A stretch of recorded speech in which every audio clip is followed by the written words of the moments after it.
역정케 하시는 하나님을 신뢰합시다. 그동안 우리는 역정케 하시는 하나님을 신뢰하라는 시리즈 제목으로 하나님의 사람 요셉에 대한 이야기를 나눴습니다. 오늘 그 마지막 시간입니다.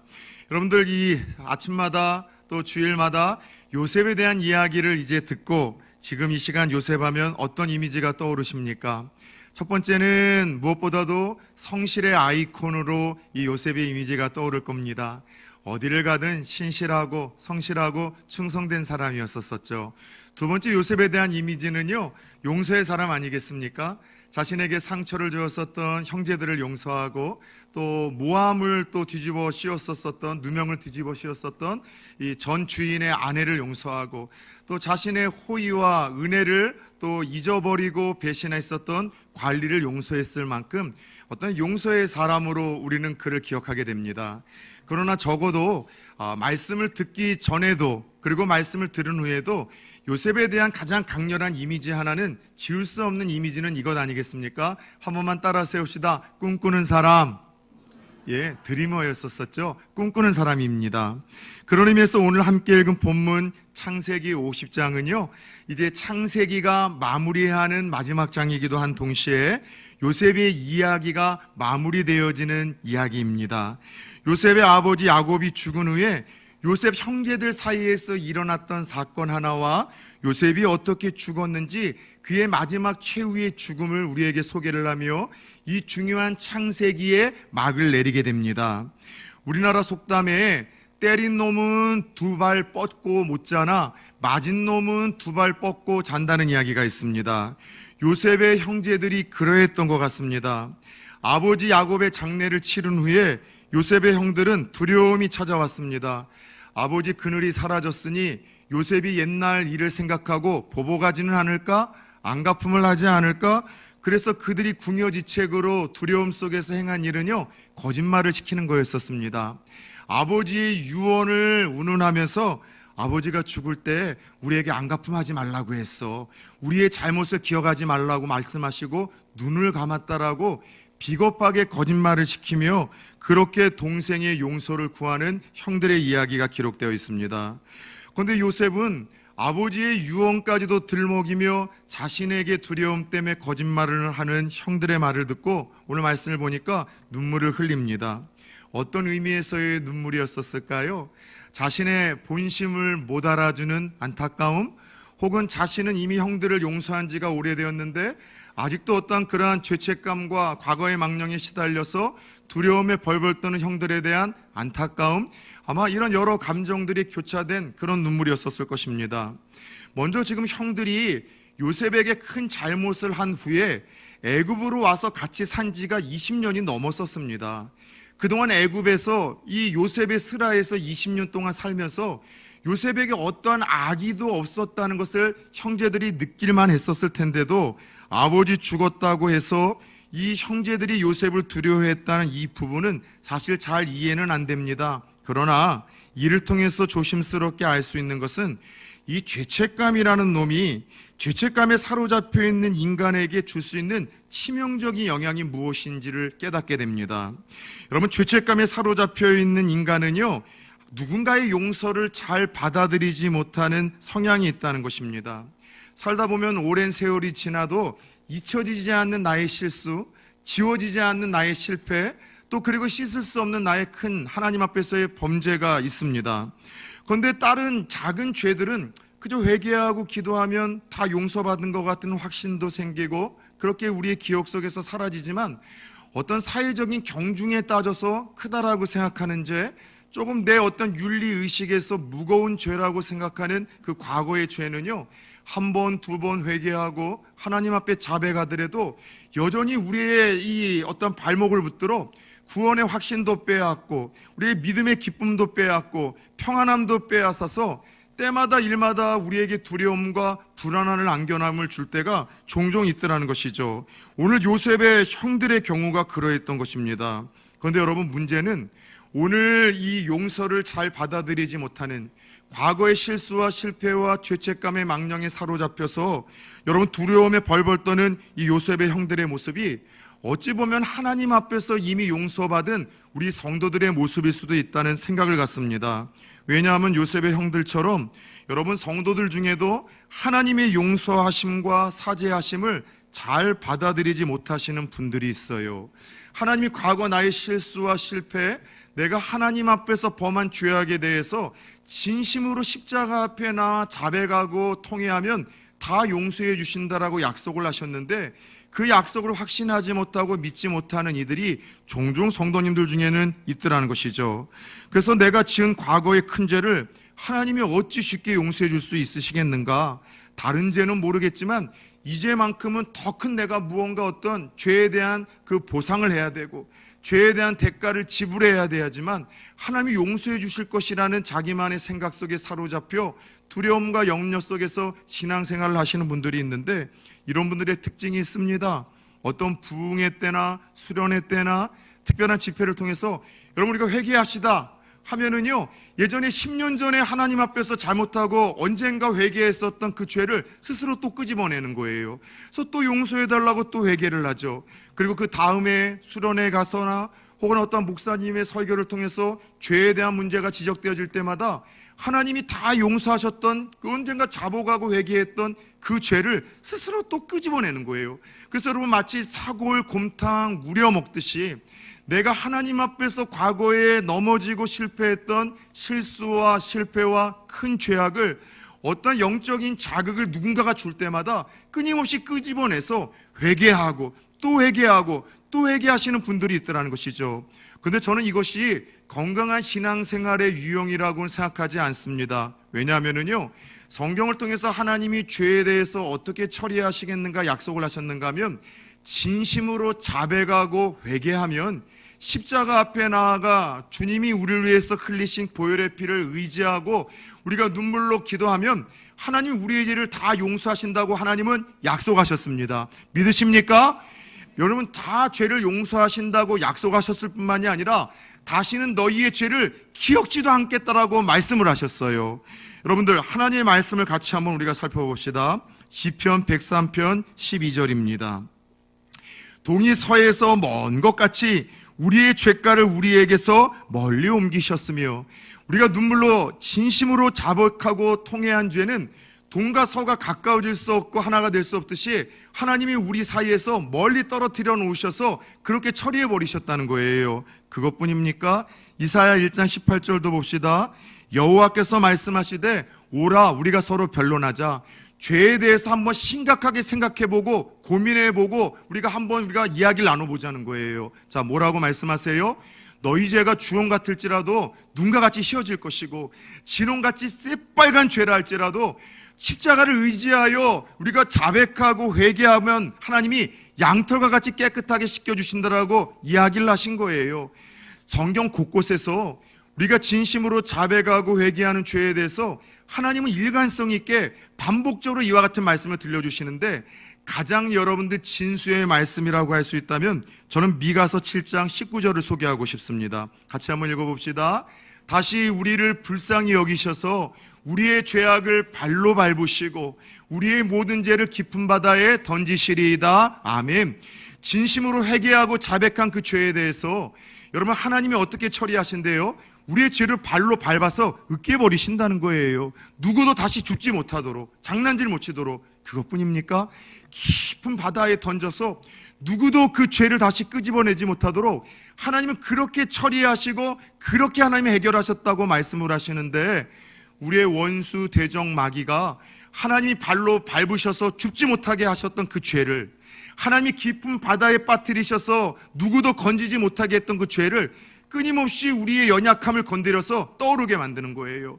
너 생각해봐. 과거에 그런 죄 졌잖아. 그 죄가 가벼운 죄냐? 하나님 보실 때 그 죄가 얼마나 무겁냐? 얼마나 큰 죄냐? 그런데 말씀 한번 듣고 기도하고 눈물 흘렸다고 다 용서 안 받는다고? 하나님이 다 기억지도 않는다고? 상식적으로 그게 가당이나 하냐? 그래서 끊임없이 우리에게 죄책감의 망령을 가지고 와 구원의 확신도 흔들리게 만들고 신앙의 기쁨도 능력도 평안함도 빼앗아 만들어 그렇게 우리를 흔들어 놓더라는 것이죠. 여러분 분별하십시오.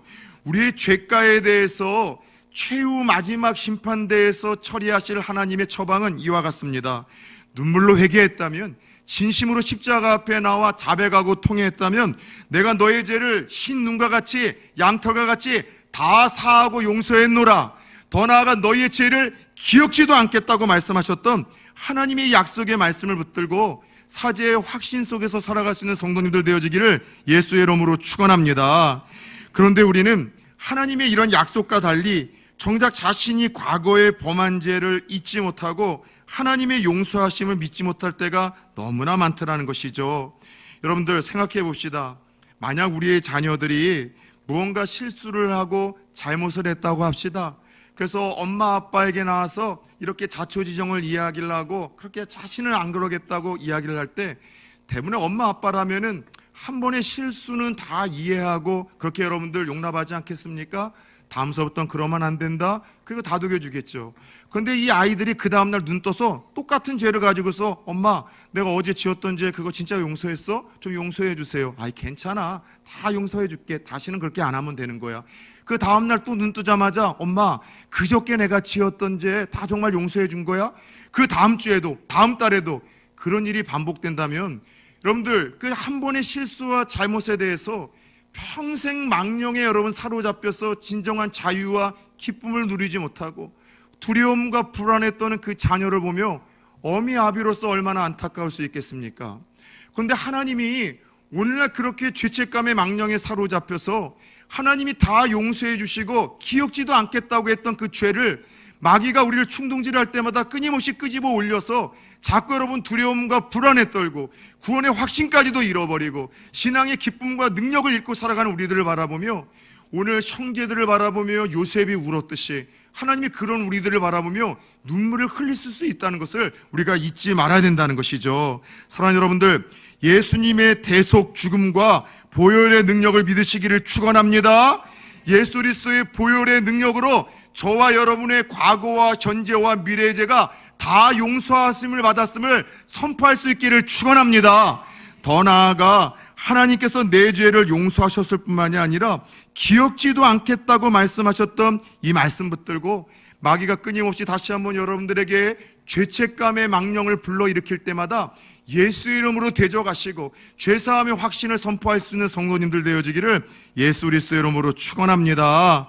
오늘 요셉은 형제들이 두렵고 불안함에 죄책감의 망령에 사로잡혀 달려왔을 때 내가 하나님을 대신하리까 라고 이야기를 하며 형들의 죄를 하나님도 다 용서해 주셨는데 내가 어찌할 수 있겠냐라고 형제들을 위로합니다.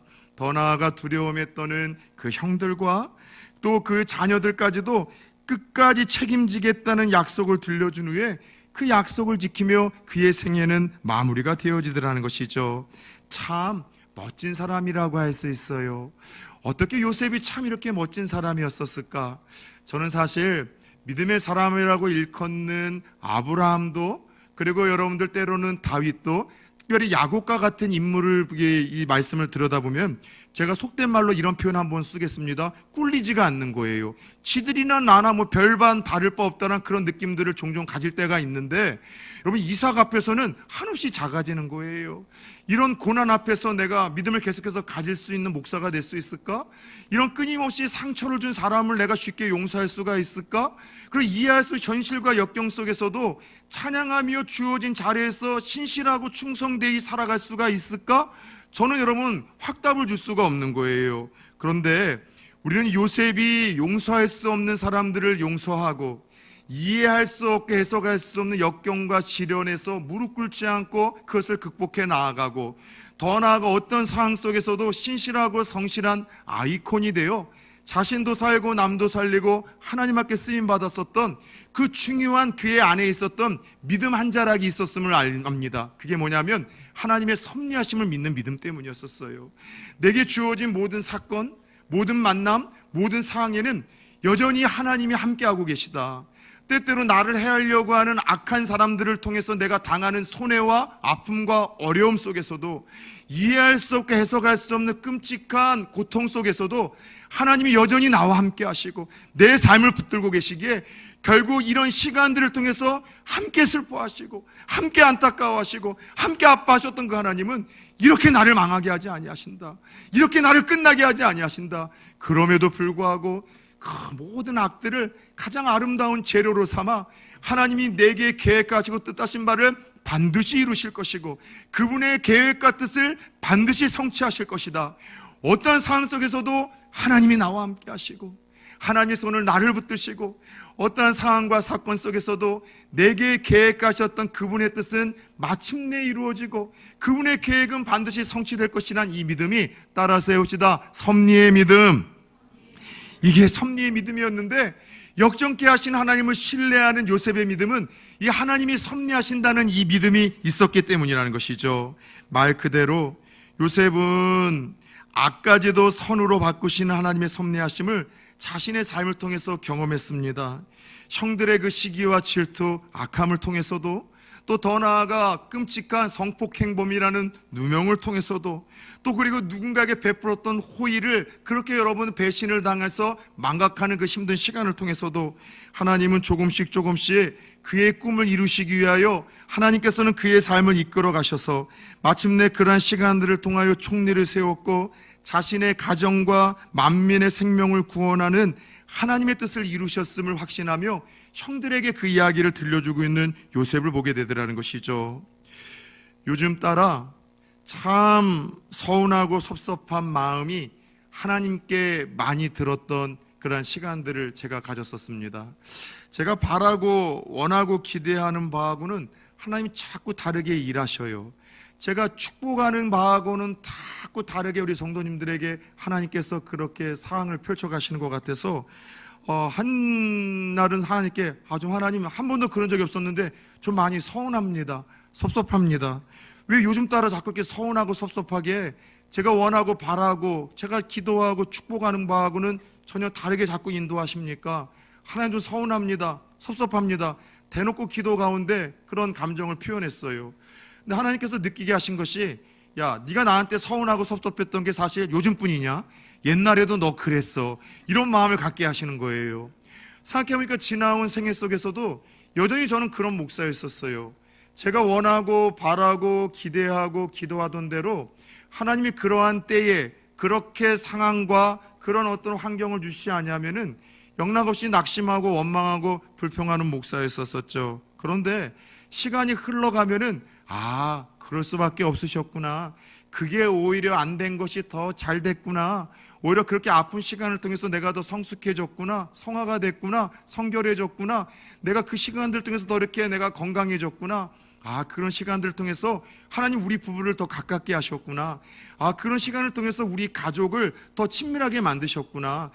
그런 사건을 통해서 나의 신앙을 다시 한번 뜨겁게 하나님께서 불일 듯 일어나게 하셨구나. 시간이 흘러가서야 사람 만나 아픔 당하고 상처를 받고 내가 원하지 않는 상황과 사건 속에서 낙심하고 절망했었던 그 시간들에 대해서 다 이해케 하시는 그 하나님의 손길이 여전히 저에게 있었던 거예요. 그래서 그러한 생각 속에서 하나님이 잊혀졌었던 제가 원하고 바라고 기도한 대로 이끄시지 않을 때마다 저에게 큰 위로와 도전을 주었던 말씀 한 자락을 다시 떠오르게 하시는 거예요. 이사야 55장 8절 9절의 말씀입니다. 혹시 내가 원하고 바라고 기도하는 대로 하나님이 자꾸 여러분들 인도하지 아니하시고 그렇게 자꾸 막으시고 엉뚱한 곳으로 이끄셔서 저처럼 하나님에게 서운하고 섭섭한 감정이 있으신 분들이 있다면 하나님의 본심을 한번 느껴보시겠습니까? 이는 내 생각이 너희 생각과 다르며 내 길은 너희의 길과 다름이니라. 여호와의 말씀이니라. 이는 하늘이 땅보다 높음같이 내 길은 너희의 길보다 높으며 내 생각은 너희의 생각보다 높음이니라. 하나님 어떤 분이래요? 내가 모르는 거 그분은 아시는 분이고 내가 볼 수 없는 그 멀리까지도 보시는 분이고 내가 할 수 없는 것을 하시는 그 하나님께서 내가 보이는 것은 이 길이고 이게 원하는데 하나님 보실 때는 그게 결국 축복과 은혜의 길이 아니게 막으시는 거예요. 그래서 하나님은 우리의 생각과 내가 바라고 원하는 대로 거절한다고 할지라도 더 크고 좋은 것, 풍성한 것을 더 가장 아름다운 때에 주시기 위해서 하나님이 잠깐 우리의 생각과 우리의 마음과 다르게 그렇게 상황을 펼쳐가실 때가 있다는 하나님 본심을 좀 알아달라는 그런 말씀 아니겠습니까? 제 삶을 되돌아보아도 그래요. 돌이켜보면 제가 생각하고 원하던 그 방식과 제가 기대하던 때는 아니지만 결국 하나님께서 이루시고 저를 이끄셨던 길은 그때는 멀리 보지 못하고 섭섭하고 서운하고 원망하고 불평했었지만 하나님 결국 이래서였었군요. 그 하나님의 선한 손길로 가장 아름답게 역사하셨음을 고백할 수밖에 없고 찬양할 수밖에 없게 만드시더라는 것이죠. 사랑하는 여러분들, 어떤 사건을 만나든 쉽게 결론 내리지 맙시다. 여러분, 내가 원하고 바라고 기대하던 길과 다른 것이 주어질 때 어떻게 쉽게 감사하고 찬양할 수 있겠습니까? 거기까지 여러분들 요구하고 싶진 않아요. 아프죠? 속상하죠? 낙심이 되죠? 그러나 하나님, 원망과 불평하지 않도록 믿음을 달라고 그렇게 솔직히 기도합시다. 그냥 이해할 수 없는 시간이 찾아오고 너무나 고통스러운 상황이 찾아오면 하나님의 섭리하심을 믿을 수 있도록 내게도 좀 믿음을 달라고 기도합시다. 하나님, 이틀도 아니고 한 달도 아니고 이렇게 힘들고 어려운 시간 속에서도 단 하루하루를 버텨낼 수 있도록 하나님 좀 도와달라고, 하루하루 견딜 수 있는 믿음을 좀 달라고, 하루하루 좀 나를 붙들어 줄 수 있는 하나님의 말씀을 달라고 그렇게 기도하며, 여러분, 어떤 상황과 사건 속에서도 쉽게 해석하거나 결론 내리는 자가 아니라 하나님의 긍휼을 구하고 도움을 구하고 믿음을 구하며 나아갈 수 있는 저와 여러분들 되어지기를 축원합니다. 전후좌우로 한번 이렇게 마음을 다하며 축복합시다. 어쩌면 더 잘 될지도 몰라요. 시작. 내가 원하고 바라고 기도하는 방식은 아니지만 어쩌면 더 잘 될지도 몰라요. 중요한 것은 요셉의 믿음은 그거죠. 결국은 더 잘 된다는 거예요. 결국은 더 축복하신다는 거예요. 이 믿음을 가지고 여러분, 이해할 수 있는 시간과 환경을 단 하루하루만 버텨내고 이겨내시고 견뎌내시오. 하나님이 그 모든 상황들을 밝게 보이시는 그날 때까지 승리하실 수 있는 성도님들 되어지기를 축원합니다. 끝으로 요셉은 죽기 전에 이제 마지막 그의 형제들과 또 자손들에게 다음과 같은 유언을 남깁니다. 창세기 50장 24절 25절을 같이 한번 봅시다. 요셉이 그의 형제들에게 이르되 나는 죽을 것이나 하나님이 당신들을 돌보시고 당신들을 이 땅에서 인도하여 내사 아브라함과 이삭과 야곱에게 맹세하신 땅에 이르게 하시리라 하고, 요셉이 또 이스라엘 자손에게 맹세시켜 이르기를 하나님이 반드시 당신들을 돌보시리니 당신들은 여기서 내 해골을 메고 올라가겠다 하라 하였더라. 아멘. 파란만장한 요셉도 그 인생 최후의 시간이 왔습니다.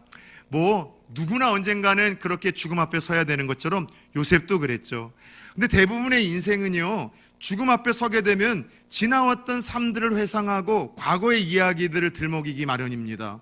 근데 요셉은요, 오늘 이 말씀의 제목처럼 죽을 때까지 꿈을 꾸고 꿈을 여러분 누군가에게 도전하는 그런 인생이 되었음을 우리에게 소개하고 있어요. 여러분들, 하나님께서 우리 증조부 우리 아브라함과 할아버지였던 이삭과 우리 아버지 야곱에게 주셨던 약속이 있습니다. 지금은 잠시 우리가 가뭄과 더 나아가 기근을 피해 애굽에서 이방인처럼 살지만 하나님께서는 때가 되면 반드시 그분이 약속하신 가나안 땅을 우리를 이끌어 주실 것입니다. 하나님의 약속은 반드시 이루어지는데 하나님의 약속이 이루어질 것을 확신하고 그 꿈을 꾸며 하나님이 그렇게 인도해 주시는 날, 이 땅에 비록 묻혀 있으나 나를 잊지 마십시오. 내 백골이 된 그 뼈를 파서 하나님이 여러분들 인도해 주시는 그 꿈과 약속이 성취되는 날, 내 뼈도 그렇게 함께 나아가 약속의 땅, 조상들이 묻혀 있는 곳에 묻혀달라는 그런 유언을 남기는 거예요. 쉽게 말해서 지금 하나님의 약속은 반드시 이루어진다, 그 약속을 붙들고 살아, 그 땅으로의 귀환을 꿈꾸며 살라는 유언을 남기는 거예요. 요셉은 마지막 죽을 때에도 꿈을 꾸었습니다. 요셉의 생애는 사실 꿈으로 시작해서 꿈으로 마무리하는 것으로 창세기는 끝나요. 꿈 때문에 고난을 당했습니다. 꿈 때문에 시련을 당했습니다. 꿈 때문에 죽을 뻔하기도 했습니다. 그러나 꿈 때문에 그는 역경과 고난을 극복했죠. 꿈 때문에 기회를 얻었고, 꿈 때문에 총리가 되었고, 꿈 때문에 자신도 살고 가족도 살리고 민족을 살리고 하나님의 뜻을 이루는 인생이 되었습니다. 여러분들, 그래서였을까요? 잠언 29장 19절을 보면 언젠가도 소개했듯이 꿈이라는 것이 사람을 살게 만들고 꿈이라는 것이 사람을 위대하게 만들기에 하나님은 이렇게 도전하시는 것 아니겠습니까? 묵시가 없으면 백성이 방자에 행하거니와. 묵시라는 것이 영어 성경을 보면 비전, 꿈이라는 거예요. 꿈이 없으면 사람이 방황한다는 거예요. 여러분, 인생에 꿈이 없고 목표가 없는 인생은 내 삶에 아무런 사고 사건이 없어도 그렇게 고요한 이 어떠한 이 평안한 순환 가운데에도 표류하는 인생이 되는 거예요. 그러나 꿈과 목표가 있으면 지금은 내 인생에 파도가 몰아치고 풍랑이 몰아쳐도요, 목적지를 향해서 나아가는 순항하는 인생이 되더라는 것이죠. 꿈이 없으면 방황한대요. 꿈이 없으면 쉽게 넘어진대요. 꿈이 없으면 쉽게 흔들린대요. 결국 꿈이 없으면 쉽게 망하는 인생이 되기에 하나님은 우리 하나님의 사람들에게 꿈을 주시고 그 꿈을 선포케 하시고 선포한 대로 책임지고 성취하시는 하나님이기에 요셉은 죽을 때까지도 꿈을 꾸고 죽을 때까지도 사랑하는 자손들에게 여러분 꿈을 꾸라고 도전하는 인생이 되고 있습니다. 여러분, 그래요. 사람은 언제 늙기 시작하는 줄 아십니까? 여러분, 늙음의 기준이 무엇입니까? 늙는 것은 꿈을 잃어버리기 시작하는 순간부터 늙기 시작하는 거예요. 사람은 꿈꾸기를 멈추는 순간서부터 늙기 시작하고 꿈꾸기를 포기하는 순간서부터 과거의 망령에 사로잡힙니다. 이런 말 자주 하시는 분들 있죠? 내가 과거에는 우리 교회가 과거에는 다 좋습니다. 그런데 툭하면 왕년에는 과거에는 발언에 말을 하시는 분들, 여러분, 이런 뜻 아니겠습니까? 죄송스럽지만 현재 자신의 삶이 별 볼 일 없다는 거예요. 현재 자신의 삶이 아무 의미가 없다는 것입니다. 결국 현재 자신의 삶은 과거의 발목에 사로잡혀 여러분 꿈이 없는 인생이라는 것을 역설적으로 내가 과거에는 자주 하시는 말들이 여러분 거기에 담겨 있는 거예요. 그러나 역사를 창조한 사람들, 아주 작든 위대하든 하나님의 손에 여러분 붙들려서 쓰임받은 인생들의 공통점은요, 여러분 과거에 사로잡혀 있는 사람들이 아니라 미래지향적인 사람들인 거예요. 앞으로 나아가는 거예요. 그리고 하나님 앞에서 꿈을 꾸는 거예요. 다시 말해 항상 꿈을 꾸고 꿈을 선포하는 자들을 통해서 하나님은 창조적인 역사를 이루시고 그들 통해서 계획하시고 뜻하신 바를 펼쳐 가시는 놀라운 일들을 진행해 나가시는 것이 성경의 스토리 아니겠습니까? 그런 의미에서 요셉은 언제까지도요, 죽을 때까지도 꿈꾸는 자였었고 죽을 때까지도 꿈을 꾸라고 도전하는 미래지향적인 사람이었었음을 우리에게 소개를 하는 거예요. 자, 그가 죽을 때까지 꾸었던 그 꿈은 어떻게 되었을까요? 출애굽기 13장 먼저 18절 19절을 같이 한번 봅시다. 그러므로 하나님이 홍해의 광야길로 돌려 백성을 인도하심에 이스라엘 자손이 애굽 땅에서 대열을 지어 나올 때에 하나님께서 그들의 신음소리를 듣고 400년이 되었을 때 종살이 하던 그들의 신음소리를 듣고 약속대로 아브라함과 이삭과 야곱과 죽을 때까지도 선포했던 요셉의 꿈대로 하나님이 그들을 약속대로 가나안 땅으로 이끌어 주시는 그 시간을 이야기합니다. 출애굽 때 어떤 일이 벌어졌어요? 19절 계속해서 봅시다. 모세가 요셉의 유고를 가졌으니 이는 요셉이 이스라엘 자손으로 단단히 맹세하게 하여 이르기를 하나님이 반드시 너희를 찾아오시리니 너희는 내 유고를 여기서 가지고 나아가라 하였습니다. 요셉의 꿈을 하나님께서 드디어 성취시키기 시작하셨어요. 그리고 그 꿈은 여호수아 24장 32절에서 이렇게 성취가 되어집니다. 또 이스라엘 자손이 애굽에서 가져온 요셉의 뼈를 세겜에 장사하였으니 이곳은 야곱이 베크시타를 주고 세겜의 아버지 하몰의 자손에게서 산 밭이라 그것이 요셉 자손의 기업이 되었더라. 여러분들 이상하지 않습니까? 요셉의 그 하얗게 말라 빼떨어진 뼈가 무슨 의미가 있기에 출애굽을 하는 그 위대한 역사 속에서 요셉의 뼈를 운운하고 그리고 여러분 출애굽의 역사를 마친 후에 정복전쟁이 끝나고 가나안에 정착했었을 때 여러분 그 요셉의 뼈를 그 고향 땅에 묻었다는 말씀을 왜 우리에게 소개를 하는 걸까요? 따라서 해봅시다. 하나님 주신 꿈은 믿음으로 선포하는 자들에게 반드시 성취된다. 하나님의 마음을 느끼셔야 되는 거예요. 사랑하는 여러분들, 하나님은 지금도 그의 자녀들에게 꿈꾸게 하십니다. 그리고 꿈을 품고 선포하는 하나님의 사람들을 찾으십니다. 그들을 통해서 놀랍고 아름다운 하나님의 뜻을 펼쳐가기 시작하십니다. 따라서 성도들에게 찾아오는 최후의 날은 병들어 죽는 날이 아닙니다. 하나님의 사람들에게 찾아오는 최후의 날은 사랑에 실패하거나 사업에 실패하거나 도전에 실패하는 날이 아니라 하나님의 사람들에게 찾아오는 최후의 날은 우리의 꿈이 사라지는 날이에요. 꿈이 멈춘 날입니다. 꿈을 포기하는 날입니다. 꿈이 없는 인생은 살았다 하나 죽은 자와 같다라고 말씀하십니다. 그런 의미에서 역정케 하시는 하나님을 신뢰하는 시리즈의 말씀을 마무리하며 저는 저 자신과 여러분에게 묵직한 질문을 하나 던지고 싶습니다. 여러분의 꿈은 무엇입니까? 죽을 때까지도 품을 수 있는 꿈과 비전이 있으십니까? 하나님께 그 꿈을 달라고 기도하십시오. 혹은 꿈을 꾸었으나 잦은 실수와 실패로 인해서 꿈을 포기하고 앉아 있습니까? 여러분, 콜럼버스 아시죠? 그 신대륙 아메리카를 발견한 콜럼버스가 몇 번째 시도 가운데 이 신대륙을 발견했다고 생각을 하십니까? 31번의 실패가 있었습니다. 말이 31번이죠. 내가 어떤 꿈을 가지고 목표를 가지고서 도전을 했는데 31번 실패를 했다고요? 학교를 여러분들 재수를 했는데 3수 4수는 있지만 31수가 있겠습니까?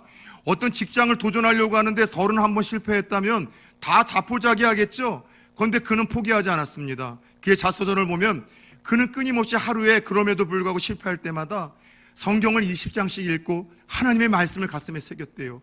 하루에 2시간씩 기도를 했대요. 그리고 다음과 같은 믿음의 선포를 100번이나 자신을 하나님 앞에 세우며 선포했다고 합니다. 나는 할 수 있습니다.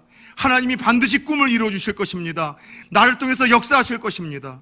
실패할 때마다 어떻게 했다고요?